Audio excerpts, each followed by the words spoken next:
Very very good evening to all of you. तो dear student, last classes में हमने measurement of central tendency start किया था, जिसमें कि फर्स्ट टॉपिक हमने मीन लिया हुआ है। और मीन में हमने इंडिविजुअल सीरीज लास्ट क्लासेस में डिस्कस किया था, जिसमें हमने 3 मेथड्स इंट्रोड्यूस किए थे। डायरेक्ट मेथड, जिसमें सिर्फ हम एक्स डेटा पर ही काम करते हैं। शॉर्टकट मेथड, जहां पर हमारा डी पे फोकस होता है। डी एक ऐसा कॉलम है जो एक्स डेटा को छोटा कर देता है, एक्स में से कोई भी एक नंबर इमेजिनरी माइनस कर करके। Third method step deviation method, जो कि डी को चैलेंज कर करके उसको और छोटा करके एक नया कॉलम क्रिएट करते हैं, इसको कहते हैं डी डैश। ये डी डैश पे फोकस करता है। तो हमने 3 मेथड पढ़े, तो तीनों मेथड से हमारे आंसर सेम ही आने चाहिए।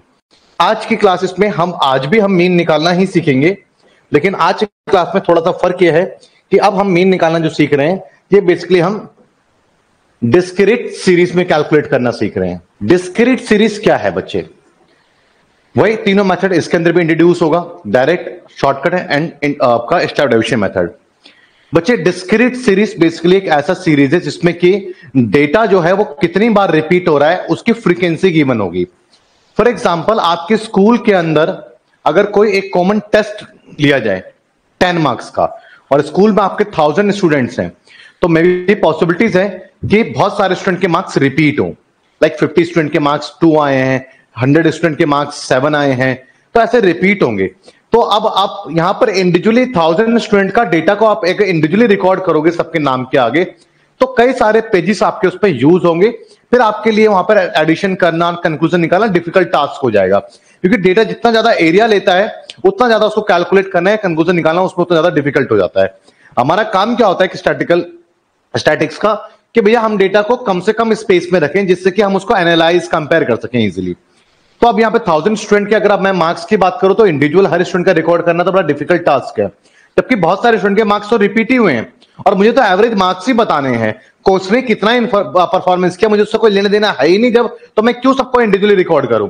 तो इस सिचुएशन में एक डेटा मैं मेंशन करूंगा, और ये डेटा कितने लोगों ने कैरी किया हुआ है उसके आगे मैं उसके नंबर लिख दूंगा, जिसको हम कहते हैं फ्रीक्वेंसी। तो इसी को हम कहते हैं डिस्क्रीट सीरीज, जिसमें डेटा कितने लोगों के पास में है वो भी साथ में मेंशन हो, वो फ्रीक्वेंसी हो जिस कॉलम में, उसको हम क्या कहते हैं? Discrete series. जैसे फॉर एग्जांपल आपके सामने एक एग्जांपल है कि ये डेली अर्निंग है कि भैया 100 रुपए कमाने वाले लोग कितने हैं? 5 लोग हैं। मैं ये नहीं कह रहा हूं यहां पर कि 5 लोग मिलकर के 100 रुपए कमा रहे हैं, 100 रुपए कमाने वाले 5 लोग हैं। इसका मतलब यह है कि पांचों को मिला दे तो 500 रुपए होगा। क्लियर है बच्चे? तो बेसिकली ईच डेटा कितना, ईच फ्रीक्वेंसी कितना होल्ड कर रहा है, और कितने नंबर ऑफ फ्रीक्वेंसी है, ईच ऑब्जर्वेशन क्या होल्ड कर रहा है, कितने नंबर ऑफ ऑब्जर्वेशन है। अब यहां पे मैं डेटा का सम करके डिवाइड नहीं कर सकता हूं, क्योंकि मेरे पास में ये इंडिविजुअल एक डेटा नहीं है, मेरे पास में 5 लोग हैं। तो बेसिकली यहां पर क्या करना पड़ेगा, हमेशा ध्यान रखना, जब भी एफ आएगा साथ में अपने मल्टीप्लाई लेकर के आएगा। जब भी एफ आएगा साथ में मल्टीप्लाई लाएगा। क्या कह रहा हूं? जब भी एफ आएगा साथ में मल्टीप्लाई लाएगा। तो यहां पर आप देखेंगे तो बेसिकली आपके पास में, यहां पर देखें आपके पास में क्या है, वेजेस है, और आपके पास में नंबर ऑफ वर्कर्स है। तो जो वेजेस है वो बेसिकली एक्स डेटा है। क्या है वो आपके पास में? वो बेसिकली आपका एक्स डेटा है, और नंबर ऑफ वर्कर्स जो नंबर्स होते हैं वो फ्रीक्वेंसी होती है। अब यहां पर अपने कॉलम को बनाएंगे अगर आप, तो ये आप डायरेक्ट मेथड की मैं बात कर रहा हूं। तो डायरेक्ट मेथड में सीधा हम एक्स डेटा पे ही फोकस करते हैं, एक्स कॉलम पे ही फोकस करते हैं, किसी और कॉलम की कोई नीड नहीं है। अब यहां पर देखेंगे, देखिए सबसे पहले 100 रुपए अर्न करने वाले 5 वर्कर्स हैं, तो पांचों वर्कर के पास में कुल कितना रुपए हुआ? 500 रुपए हुआ।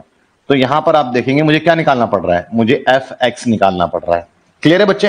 एफ एक्स बेसिकली क्या कर रहा है कि उस ग्रुप के पास में टोटल कितना डेटा है वो ग्रुप का टोटल निकाल करके देता है। तो 5 लोग ग्रुप है, सबके पास 100 रुपए है, तो पांचों के पास में कितना है? 500 रुपए है। 2 लोगों के दो है 140, तो कितना है आपके पास में? 280 रुपए है। यहां पर आप सॉल्व करेंगे, आपके पास में 1020 है। जहां पर देखेंगे आपके पास में बेसिकली 800 हुआ, और यहां देखेंगे आपके पास में तो 25 थी 75, और ये आपके पास में 750 हुआ। तो एक ग्रुप है 5 लोगों का, और हर कोई 100 कैरी कर रहा है वेजेस, तो पांचों लोगों के पास में कितना हुआ? 500 हुआ। 2 लोग हैं, हर किसी के पास में 140 है, दोनों के पास में कितना है? 280 है।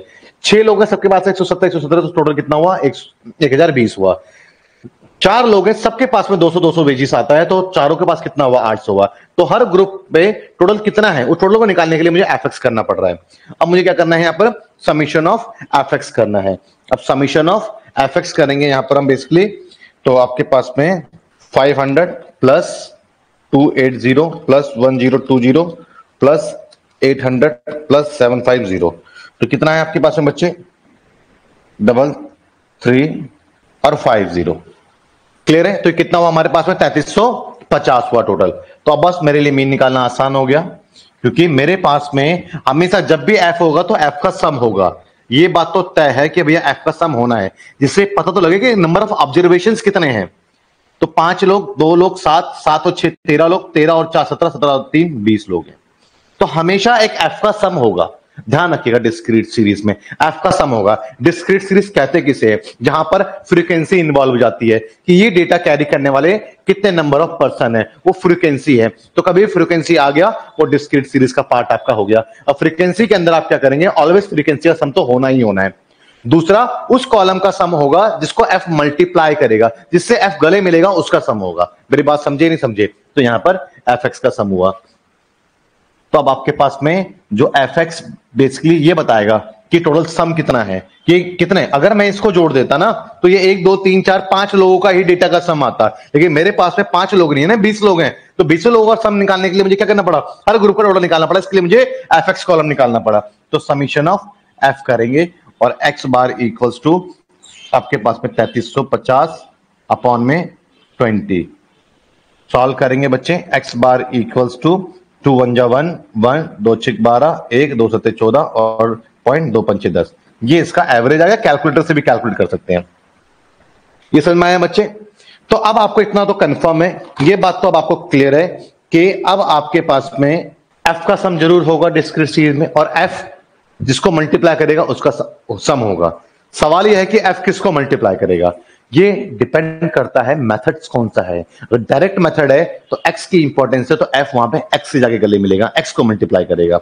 अगर शॉर्टकट मेथड है तो शॉर्टकट मेथड में इंपॉर्टेंस किसकी होती है? डी की, जिसमें हम एक्स में से कुछ माइनस करके उसको छोटा करके डी बनाते हैं। तो वहां पे एक डी कॉलम वैसे ही बनेगा जैसे इंडिविजुअल सीरीज में बना था। तो वहां पे एफ मल्टीप्लाई किसको करेगा? डी को। क्लियर है बच्चे? और फिर एफ में डी को मल्टीप्लाई करेगा, सम किसका होगा? एफ डी का सम होगा, और समीशन एफ से डिवाइड होगा। यहाँ पे ए का रोल आ गया, क्योंकि ए से आपने डी कॉलम बनाया, तो ए वापस यहां पर भी ऐड होगा। स्टेप डाइवर्सिटी मेथड में क्या होने वाला है? इंपॉर्टेंस इसकी रहने वाली है डी डैश की। तो पहले वही एच डेटा को छोटा करके डी को डिवाइड करके डी डैश। अब यहां पर एफ मल्टीप्लाई करेगा डी डैश को। क्यों? मेथड का नाम ही स्टेप डाइवर्सिटी मेथड है। इंपॉर्टेंस यहां पे डी डैश की है, तो एफ डी डैश को मल्टीप्लाई करेगा एंड उसका सम करोगे एफ डी डैश का, तो उसके बाद उसको आप समीशन एफ से डिवाइड करोगे। लेकिन यहाँ पे सी से वापस मल्टीप्लाई करके आप डी सीरीज का मीन निकालोगे। आपको डी का मीन नहीं चाहिए, आपको एक्स का मीन चाहिए। वापस ए प्लस करोगे और आपके पास में एक्स का मीन आ जाएगा। तो सारी बातें तो मैं कह रहा हूं, अभी आपको समझ में लग रहा होगा क्या क्या बोल रहे हैं सर। तो कोई बात नहीं, आप पहले ट्राई करो। मैं आपको यहाँ पे हिंट दे देता हूं। आपको बेसिकली शॉर्टकट मेथड से करना है। शॉर्टकट मेथड का मतलब दिमाग में खटक जाना चाहिए कि डी सीरीज का इस्तेमाल होगा। अब जब डी सीरीज का इस्तेमाल होगा तो डी बेसिकली डेटा को छोटा करके लिखा जाता है। ये डेटा आपके पास में है, डेली वेजिस एक्स, इसको छोटा करके लिख दो, कोई भी एक नंबर माइनस कर दो, वो आपके पास में डी आ जाएगा। जब डी एफ तो सम होगा ही होगा, वो तो छोड़ दो, आपको भूल जाओगे भी एफ सम होगा नहीं होगा, होगा 100% होगा। बाकी उस कॉलम का सम होगा जिसको एफ मल्टीप्लाई करेगा। और यहां पर एफ मल्टीप्लाई किसको करेगा? एफ मल्टीप्लाई करेगा यहां पर बच्चे डी को। तो एफ डी कॉलम जो निकालोगे डी, जैसे पहले निकाला था वैसे ही एक्स में से कोई एक नंबर माइनस कर दो। 100 है तो 100 ही माइनस कर दो। चलो आपके पास में क्या आ गया? डी। अब एफ डी को मल्टीप्लाई करके एफ डी आ जाएगा। एफ डी का सम करोगे, डिवाइडेड बाय समीशन एफ करोगे। लेकिन यहां तो डी पे फोकस हो रहा है, वापस आपको ओरिजिनल डेटा का मीन निकालने के लिए ए को ऐड करना पड़ेगा। एक बार आप ट्राई करें, आंसर कमेंट करें, उसके बाद फिर मैं आपको लेकर के आगे चलता हूं। क्लियर है बच्चे? जल्दी करो जरा इस क्वेश्चन को। जैसे कि आपके पास में मेथड का नाम है शॉर्टकट मेथड। इसमें जो इंपॉर्टेंस है बच्चे वो डी कॉलम का होता है। और डी कॉलम क्या होता है? एक्स में से कोई भी एक नंबर आप माइनस कर दो, अज्यूम कर लो, जो भी अज्यूम करना वो अज्यूम कर लो। ए, अब आपको टीचर बताते हो कि बीच वाला ही अज्यूम करो, बीच वाला भी कर लो, उससे भी कोई फर्क नहीं पड़ेगा।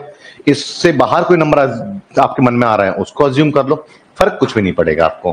क्यों अज्यूम करना? तो कुछ भी अज्यूम करो। ये आपका क्या है बच्चे? एक्स। ये आपका क्या है? एफ। मुझे चाहिए एक कॉलम डी, ठीक है। और उसके साथ साथ में एफ तो भैया मल्टीप्लाई करेगा, एफ आएगा तो मल्टीप्लाई लाएगा। अब किसको साथ में करेगा, तो यहां तो डी आया है ना, तो डी को करेगा, क्योंकि मेथड पे डिपेंड करता है कि भैया वहां पे कौन सा इंपॉर्टेंस है, डी की डी को करेगा, एफ डी। यहां पे बेसिकली क्या है, सबसे पहले मुझे डी कॉलम चाहिए, मेथड का नाम है शॉर्टकट, और डी कैसे निकलेगा, एक्स माइनस ए आपके ऊपर है भैया, आपकी इच्छा के ऊपर है, जिससे आंसर पे कोई फर्क नहीं आने वाला है। मैं 100 मान लेता हूं, सबसे छोटा नंबर मैं इसलिए मानता हूं ताकि मेरे लिए कोई नेगेटिव पॉजिटिव दो तरह के रिजल्ट ना आए, एक ही साइन का रिजल्ट आएगा, मेरे लिए ऐड करना आसान हो जाता है, कैलकुलेशन आसान हो जाती है।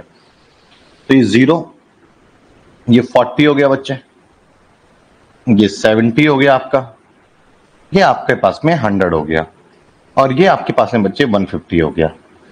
अब मैं सम नहीं कर दूंगा, एफ सम एक तो एफ का होना ही होना है, तो आपको पता है कि समीशन ऑफ एफ तो होना ही होना है, जो कि कितना है 7 और 6 13, 13 7 3 20, इसका तो हमेशा होगा। एक और कॉलम का सम होगा उसका, जिसकी इंपॉर्टेंस है डी की इंपॉर्टेंस डी, तो डी का सम हो जाएगा, ऐसा नहीं है, एफ जिसको मल्टीप्लाई करेगा उसका सम होगा। और अब एफ मल्टीप्लाई किसको करेगा, एफ जिसकी इंपॉर्टेंस है उसको मल्टीप्लाई करेगा, मेथड का नाम है शॉर्टकट।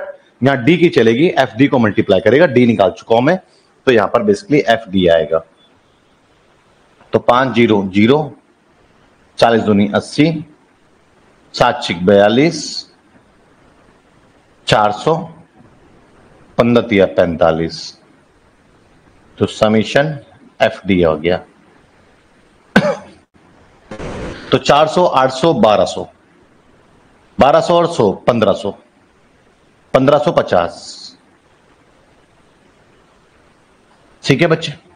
अब फॉर्मूला कैसे बनेगा, सिंपल सी बात है, आपने क्या करा, समीशन किसका करा, एक तो एफ डी का करा और एक समीशन एफ का करा, लेकिन आपको पता है इससे तो डी कॉलम का मीन आ जाएगा, है ना, लेकिन मेरा तो ओरिजिनल डेटा एक्स है ना, बेसिस तो ये है ना, तो बेसिकली मुझे एक्स का मीन कैलकुलेट करना है। तो कोई बात नहीं, मेरा डी कॉलम क्रिएट कैसे हुआ था, ए सब्ट्रैक्ट कर करके क्रिएट हुआ था एक्स से, तो मेरा डी कॉलम का जो मीन आएगा वो मेरा एक्स से ए छोटा आ जाएगा, मुझे एक्स का चाहिए होगा तो वापस मुझे ए इसमें देना है। समझ में आया बच्चे, ये लास्ट क्लास में कॉन्सेप्ट डिस्कस कर चुका हूं मैं, जिसमें ए इक्वल्स टू क्या है 100, summation f d equals to क्या है 1550, और समीशन एफ इक्वल्स टू क्या है 20, and x bar equals to A क्या हमारे पास में 100 प्लस एफ डी क्या है हमारे पास में 550, और समीशन एफ क्या है 20।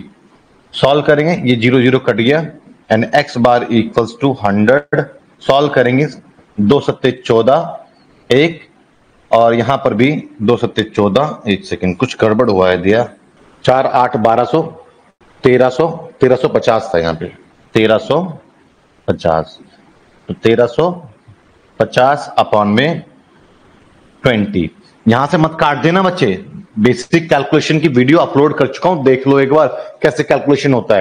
कैलकुलेटर भी सिर्फ गुणा कर सकता है आपका, आपको कैलकुलेशन की समझ नहीं देगा, इसलिए मैं आपको कह रहा हूं वो क्लास जरूर देख लेना अगर प्रॉब्लम है तो। आपको 2 6 12, 2 7 14 और 2 5 10, तो इन एक्स बार इक्वल टू पहले डिवाइड होता है फिर उसके बाद एडिशन होता है 167.5, ये आपका आंसर है। क्लियर है बच्चे, उम्मीद करता हूं कि आपको अच्छे समझ में आ गया होगा। क्लियर है। अब बच्चे बात मैं करता हूं स्टेप डेविएशन मेथड पे, जो कि आपके डी कॉलम को भी चैलेंज करता है कि भैया मैं आपको डिवाइड करके और भी छोटा कर दूंगा, तो पहले डी कॉलम तक तो आना पड़ेगा, जैसे मैं अभी आया था। आ सकते हो, बिल्कुल आ सकते हो।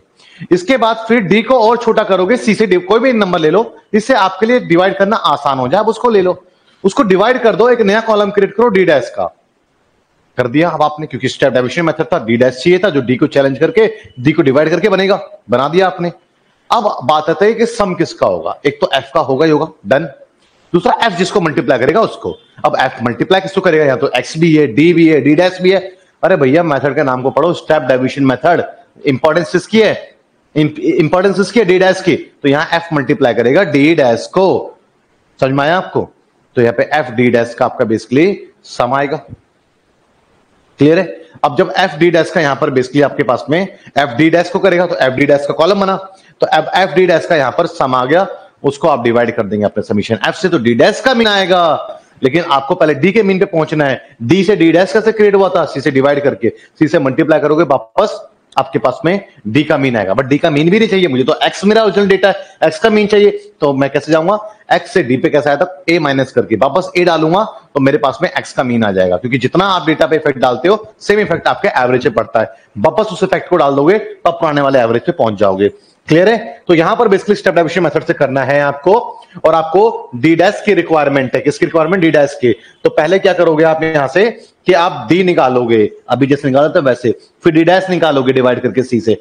अब उसके बाद एफ को डी डैश से मल्टीप्लाई करोगे। अब एफ डी डैश आ गया, सम करोगे, एफ से डिवाइड करोगे, सी से मल्टीप्लाई, ए ऐड। पहले आप ट्राई करो, उसका फिर मैं करवाता हूं आपको। देखिए यहां पर सबसे स्टेप डेविएशन मेथड है, तो मुझे डी की रिक्वायरमेंट है और डी खुद डी से डेवलप होता है। तो पहले आप डी निकालेंगे यहां पर, तो एक तो मेरा कॉलम जाएगा बच्चे डी के लिए, और डी से निकालूंगा फिर मैं डी डैश, और एफ तो उसको मल्टीप्लाई करेगा जिसकी महत्व है। तो डी डैश का महत्व है मेथड के नाम के अकॉर्डिंग, तो एफ मल्टीप्लाई करेगा डी डैश को। सॉल्व करते हैं यहाँ पे बच्चे। यहां पे मेरे पास में क्या है? एक तो आवाज आ रही है ना? ठीक है, एक्स है और ये एफ है। फर्स्ट ऑफ ऑल मुझे चाहिए डी। डी कैसे निकलेगा बच्चे? एक्स में से ए माइनस कर दो, और यहां पे मैं ए क्या कंसीडर कर रहा हूं? 100। तो 0, 40, 70, 100 और 150। अब यहां से डी डैश निकालूंगा। डी डैश का मतलब होता है कि डी को किसी भी एक नंबर से डिवाइड कर दो, वो जो कन्वीनियंट है, जो उससे सब डिवाइड हो रहे हो। 10 से हो रहे हैं, 10 मान लेते हैं। तो 0, 4, 7, 10 एंड 15। अब एफ मल्टीप्लाई किसको करेगा? इंपॉर्टेंस डी डैश की, तो डी डैश को करेगा। तो एफ आपके पास में 5 0 0, 2 चौक 8, 6 सत्ते 42, 4 10 40 और 15 तिया 45। अब समीशन ऑफ एफ करेंगे हम, तो 5 2 7, 7 6 13, 13 7 20। आपका एफ का सम तो हमेशा होना है, और एक उसका इसका एफ ने मल्टीप्लाई करा है, इसको एफ ने गले लगाया, उसका सम होगा एफ डी डैश। इसको जोड़ेंगे अगर आप, तो आपके पास में 40, 80, 120, 107, 107 और आपके पास में आ जाता है यहां पर 8, तो आपके 115। देखो बच्चे, मैं फिर से रिपीट कर देता हूं एक बार कि आपके पास में बेसिकली कहां से ब्रेक हो रही थी बच्चे? ये आपके पास में एक्स है, ये एफ है, डी डैश पे पहुंचना है, क्योंकि स्टेप का नाम है स्टेप डेविएशन मेथड। और डी डैश पे पहुंचने के लिए मुझे वो डी से डेवलप होता है, तो पहले मैं डी निकालूंगा। वैसे डी कैसे निकलता है? एक्स में से कोई भी एक अज्यूम नंबर करके माइनस कर सकते हो, एक्स के बाहर भी कोई नंबर हो सकता है, जरूरी नहीं एक्स में से हो। तो यहाँ पे मेरे लिए आसान था कि मैं 100 मान लेता हूँ। 100 मैंने माइनस कर दिया। 100 क्यों माना? अरे छोटा नंबर मानूंगा तो सारे पॉजिटिव फिगर आएंगे, तो ऐड करना आसान रहेगा। तो यहाँ पर डी में से मैंने 100 माइनस कर दिया सब में से, तो मेरे पास में डी आ गया। अब डी डैश कैसे आता है? डी को किसी पर्टिकुलर नंबर से डिवाइड कर दो, डी डैश हो जाएगा। तो कन्वीनियंट रहा सबको 10 से डिवाइड करना, तो मैंने सबको यहाँ पे 10 से डिवाइड कर दिया, और मेरे पास में यहाँ पे 0 आ गया, 7 0 4 7 10 एंड 15 आ गया मेरे पास में। क्लियर है बच्चे? समझ में आया आपको? और डी डैश, अब एफ मल्टीप्लाई किसको करेगा भाई? मेथड का नाम क्या है? Step deviation method. और जब मेथड का इंपॉर्टेंस किसकी रहने वाली है? डी डैश की, तो एफ उसी से गले मिलेगा। इसकी इंपॉर्टेंस है एफ डी डैश को, तो ये मल्टीप्लाई करके आपका आ गया किसका? एफ का और डी डैश का, ये मल्टीप्लाई कर रहा है आया आपका। अब आपका समीशन एक तो एफ का होना ही होना है, और एक समीशन किसका होना है? एफ ने जिसको मल्टीप्लाई करा, एक समीशन आपका उसका होना है। तो एक आपका एफ डी डैश का समीशन होना है। तो एफ डी डैश का आप क्या करेंगे? यहां पर आप जो है एफ डी डैश का बेसिकली सम करेंगे, तो आपके पास में रिजल्ट क्या आया? 45 प्लस 40 प्लस 42 130। ठीक है बच्चे? अब आपको यहां पे फॉर्मूला अप्लाई करना है, मीन इक्वल्स टू, तो समीशन किसका हुआ है? एफ डी डैश का हुआ है, जिसका समीशन हुआ उसी को डिवाइड करते हैं। लेकिन ये तो डी डैश का मीन आ जाएगा ना बच्चे, मेरे पास डी डैश का मीन थोड़ी निकालना है, मुझे मीन तो निकालना है अपने वेजेस का। तो पहले मैं डी के पे आता हूं, ये किसने निकाला था? डी से निकाला था। डी से कैसे? सी से डिवाइड करके, वापस सी से मल्टीप्लाई करूंगा, तो मेरे पास में डी का मीन आ जाएगा। क्योंकि अगर आप सभी डेटा पे जो इंपैक्ट डालते हो, वही इंपैक्ट आपके मीन पे पड़ जाता है। तो सबको सी से डिवाइड करा, तो मेरा मीन भी सी से डिवाइड होकर के आया होगा। सी से मल्टीप्लाई करता हूं, मेरा मीन आ गया। लेकिन तो डी का मीन आ गया फिर, और डी मेरा कैसे आया था? एक्स से ए माइनस करके, तो मेरा डी का मीन भी एक्स से एक्स के मीन से ए छोटा हो गया होगा। तो यहां पर मैं इसके मीन को वापस प्लस कर देता हूं। तो यहां पर ए मैंने क्या माना बच्चे? 100, सी क्या माना बच्चे मैंने 10, समीशन एफ क्या है मेरा 20 और समीशन एफ डी डैश क्या है मेरा 135। क्लियर है। अब सॉल्व करते हैं। X bar equals to A क्या है मेरे पास में 100 प्लस एफ डी डैश क्या है मेरे पास में 135 एन समीशन एफ क्या है मेरे पास में 20 और इंटू सी क्या है 10। तो x bar equals to 100 plus, ये आप काट सकते हैं क्योंकि मल्टीप्लाई तो क्रॉस कर सकता है। अब यहां मत काट देना, प्लस में नहीं करता क्रॉस, इसलिए कह रहा हूं मैं आप पहले बेसिक कैलकुलेशन की वीडियो देखें। 2 6 12 2 7 14 2 5 10 तो 67.5 and x bar equals to 167.5। यही मेरा क्या है बच्चे आंसर है। क्लियर है। कोई डाउट किसी बच्चे को तो डाउट जरूर पूछेंगे।